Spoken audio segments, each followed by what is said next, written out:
किसी गांव में एक बड़ा शिव मंदिर था। उस मंदिर के पास एक पेड़ था जिस पर गौरैया पक्षी रहते थे। वह शिव मंदिर में सुबह शाम होने वाली आरती सुनते और भगवान शिव की पूजा पाठ और आराधना करते। वह दोनों पक्षी घंटों मंदिर में बैठे रहते और भगवान शिव की भक्ति में लीन रहते। वह दोनों इतने लीन रहते कि उन्हें आसपास की और अपने तन का भी होश नहीं रहता था।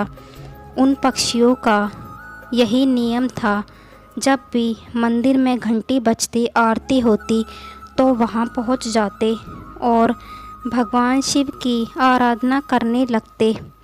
बाद में अपने बच्चों और अपने लिए दाना पानी की तलाश करते। उसी मंदिर की थोड़ी दूरी पर एक बूढ़ी माँ का घर था। बूढ़ी माँ के कोई भी संतान नहीं थी। उसके आगे पीछे कोई नहीं था। वह बूढ़ी माँ अपना जीवन अकेले ही व्यतीत करती थी और उस बूढ़ी माँ को पक्षियों से बहुत लगाव था। वह पक्षियों को बहुत प्रेम करती थी। उनके लिए रोज़ अपनी छत पर दाना डालती थी और पानी भी रखती थी। बूढ़ी माँ का यही रोज़ का काम था। वो दोनों पक्षी भी बूढ़ी माँ की छत पर आते और दाना चुगते, पानी पीते। उसके बाद अपने बच्चों के लिए भी खाना ले जाते। उनका जीवन ऐसे ही बीत रहा था। उन बूढ़ी माँ के कारण उनका पेट भर रहा था और वह आराम से भगवान शिव की पूजा पाठ भी कर रहे थे। उन्हें कोई भी चिंता नहीं थी। एक दिन की बात है, वह बूढ़ी माँ बीमार हो जाती है और बिस्तर पकड़ लेती है। उनकी सेवा करने वाला तो कोई था ही नहीं, ना ही कोई दवा लाने वाला था और वो बूढ़ी माँ ऐसे ही बिस्तर पर पड़ी रहती। अब वह अपनी छत पर दाना भी नहीं डाल पा रही थी। जब गौरैया पक्षी का जोड़ा वहाँ आता है, तब देखता है कि वहाँ दाना पानी नहीं है। तब वह सोचता है कि बूढ़ी माँ कहाँ चली गई। इसी तरह 2-3 दिन बीत जाते हैं। बूढ़ी माँ और कमज़ोर हो जाती है और एक दिन उनकी मौत हो जाती है। जब दोनों पक्षी देखते हैं कि बूढ़ी माँ का कुछ पता नहीं चल रहा है, छत पर दाना पानी भी नहीं डलता, तो वो पक्षी परेशान हो जाते हैं और उस बूढ़ी माँ को आसपास के गांव में ढूंढने लगते हैं।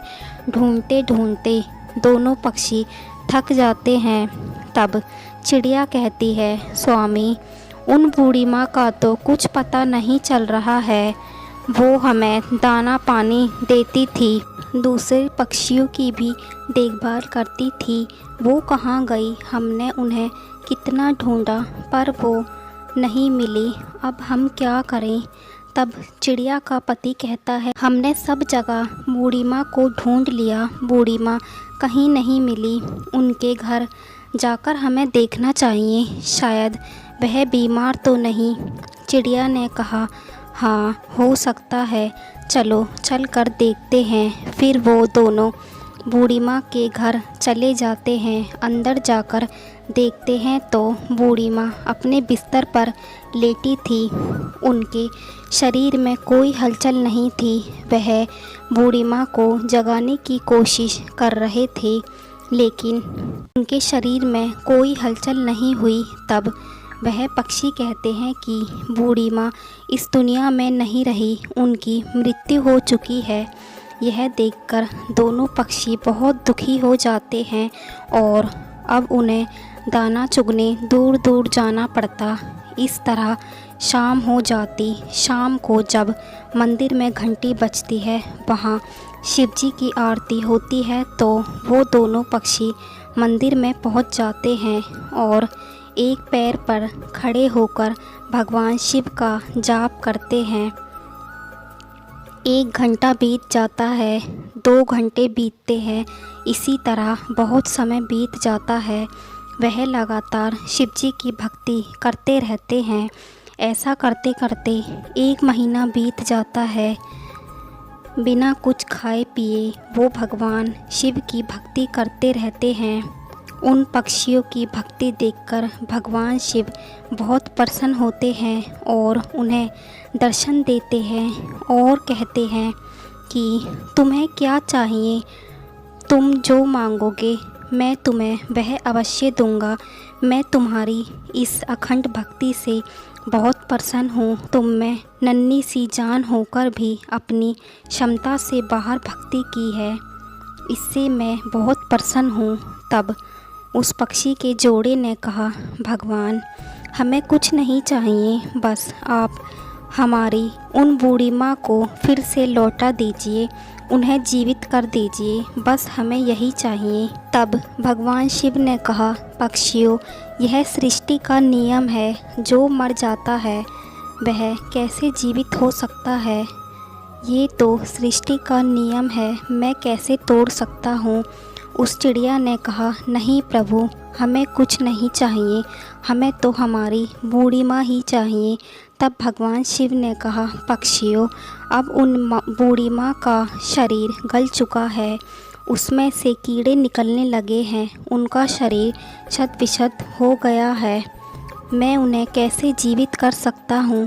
तब दोनों पक्षी जिद करने लगते हैं और कहते हैं, हे भगवान आपने हमें वचन दिया है कि हम जो मांगेंगे आप हमें वो देंगे, अब आप अपने वचन से पीछे हट रहे हैं। तब भगवान शिव ने कहा, हे पक्षियों तुम्हारी जिद के कारण और अपने वचन के कारण मैं विवश हूँ। फिर भगवान शिव बूढ़ी माँ के शरीर को ठीक कर देते हैं और फिर उसमें प्राण डाल देते हैं। बूढ़ी माँ फिर से जीवित हो गई। अपने सामने बूढ़ी माँ भगवान शिव को देखकर बहुत भावुक हो जाती है और बहुत प्रसन्न हो जाती हैं। हे भगवान मेरे जन्मों जन्मों के पाप और दुख आपके दर्शन मात्र से धुल गए, आपने मुझे दर्शन दिए। हे प्रभु मैंने ऐसे क्या कर्म किए थे जो आपने मुझे फिर से जीवित कर दिया।